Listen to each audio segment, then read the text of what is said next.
For anyone out there who's ever said masks don't work or thinks that masks are more about your safety than others, this one's for you. I've heard so many different times people talk about how masks don't work because a virus is smaller than the holes in the mask that 99% of us are wearing. And that's true. But the masks we're wearing aren't designed to filter out the virus. So why do we wear masks then?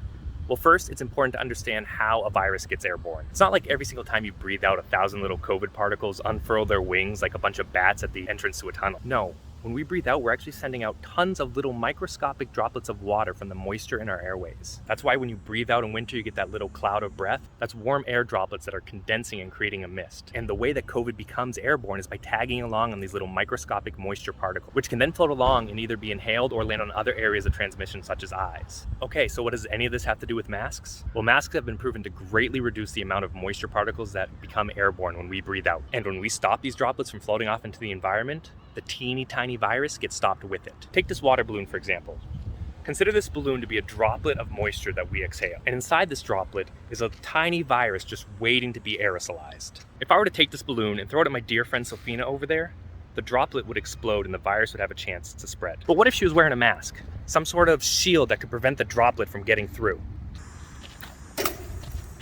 As you can see, since my particles still made it within her space, she still got hit. Sure, the mask stopped the larger water droplet, but since the virus is very, very tiny, it may not be equipped to stop it from getting through. But now let's see what happens when the person wearing the mask exhales.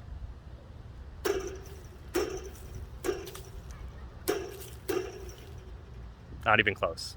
In this scenario, the mask prevented the droplets from becoming airborne and killed the momentum of the smaller particles, effectively stopping the virus and preventing it from being able to spread. This is why we say you wear a mask for others, not for yourself. Because wearing a mask blocks your germs from spreading much more than it blocks the germs from the environment. One infected person with COVID wearing a mask does more to prevent the spread than healthy people around them wearing a mask to protect themselves. But because there are so many people who are asymptomatic or who get contagious before they even realize they're sick, we have no way of telling who might actually be infected. This is why it's so important that we all wear masks indoors or in public spaces around other people, and why school districts should really consider adopting mask mandates for this upcoming fall. It's not about being afraid of the virus, it's about protecting and caring for those people around you who you might infect. So if you truly care about the people in your life, put a mask where your mouth is, so that way this doesn't happen to people you love.